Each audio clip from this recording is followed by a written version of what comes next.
alama ya subscribe iliyoko chini ya video hii. Asante. Mpenzi mtazamaji wa Bongo One Media, karibu tena katika dawati letu la michezo, tukizidi kukuangazia taarifa na habari mbalimbali ambazo zinajiri ndani lakini pia na nje ya Tanzania. Jana tukiwa tumetoka kushuhudia mchezo wa ligi kuu ya NBC Tanzania kati ya klabu ya Wekundu wa Msimbazi Simba dhidi ya timu ya Mashujaa FC, mchezo wa mzunguko wa 23 ambapo timu ya Simba Sports Club jana wamepata ushindi wa mabao 2-1. Bao la kwanza likifungwa dakika 45 za kipindi cha pili na bao lingine likifungwa katika dakika za jioni kabisa, dakika za lala salama, huku upande wa Mashujaa wao bao lao walilifunga mapema kabisa. Jambo kubwa zaidi ni yale ambayo yameendelea siku ya jana. Jana Simba wamenufaika kwa kupewa penalty 2, huku upande wa Mashujaa wao walipewa kadi nyekundu.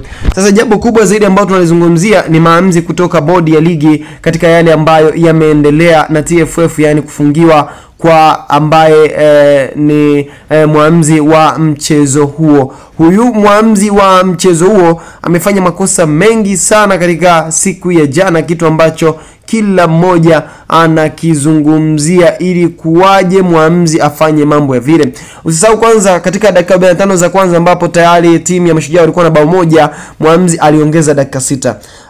Watu wengi wanajiuliza kulikuwa kuna haja gani ya kuongeza zile dakika, na pia kulikuwa kuna faulu nyingi ambazo Simba walifanyiwa lakini zilikuwa ni nyepesi, muamuzi aliziweka kati. Yaani kwamba yeye mwenyewe alipoteza muda kwa kuongeza, kwa kuweka faulu ambazo zilikuwa hazina tija, kana kwamba mchezo wa mpira wa miguu sio mchezo wa kugusana. Tukija kutazama kwa baadhi ya wachambuzi ambao wameyazungumzia matukio hayo, kisha tuangalie matukio hayo kwa kina, ni kwamba huyu anaitwa Hans Raphael anasema hivi: azimio ni moja tu, mechi haiishi mpaka mlengo ashinde. Usahau kwamba mechi ziliongezwa dakika 15, yani ziliongezwa dakika 15, kipindi cha pili kile ziliongezwa dakika 15 na zikaenda hadi dakika 17. Hii ni kwa mara ya kwanza Tanzania zinaongezwa dakika 15 katika mchezo wa ligi kuu ya Tanzania. Zikiongezwa nyingi dakika 7, 8 hadi dakika 10, lakini mchezo jana ziliongezwa dakika 15. Sasa huyu anakuambia kwamba azimio ni moja tu, mechi haiishi mpaka mlengo ashinde, yani kwamba Simba mpaka ashinde ndio mechi inaisha. Alafu anatokea mtu anakuambia kwamba hii ni ligi namba 5 kwa ubora barani Afrika. Ligi yetu inatabirika sana. Unajua nini muamuzi atafanya? Kefa Kayombo, shame on you, kwamba Kefa Kayombo ambaye ni muamuzi wa mchezo alilazimisha mpaka Simba wakapata kile wanachokitaka, huku akitoa penalty 2. Tutaenda kutazama hizo penalty kwa kina.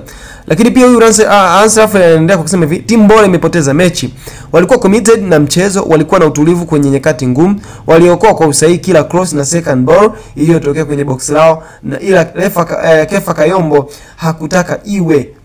Unacheza mechi KMC dhidi ya Simba, unacheza dakika 24 dhidi ya Simba, kipa wako anapata kadi nyekundu, alafu zinatolewa penalty 2. Mpira kwamba una matokeo ya kijinga sana. Timu bora uwanjani imepoteza mchezo.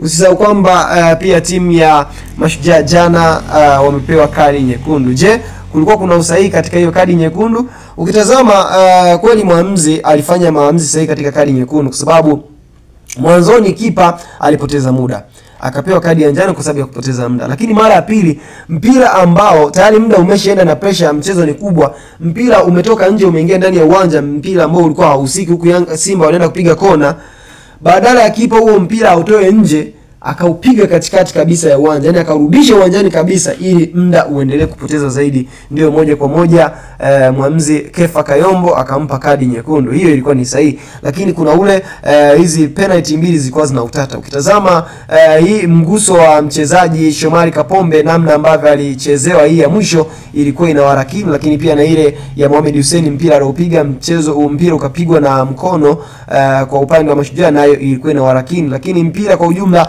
naweza nikasema ni yale maamuzi ambayo yamefanywa na muamuzi, lakini unaambia kwamba muamuzi huyu anakwenda kufungiwa kwa sababu ya kukosea maamuzi katika mchezo huo. Lakini pia huyu anaitwa Sukayoko anasema hivi: Simba Sports Club, acheni kununua marefari, mnakosea sana, mnazikandamiza sana na kuziumiza hizi timu ndogo. Haiwezekani Simba ndio iwe timu inayoongoza kupiga mikwaju mingi ya penalty Afrika nzima. After all, viongozi wa Simba wachunguzi TAKUKURU, wachunguzeni Simba.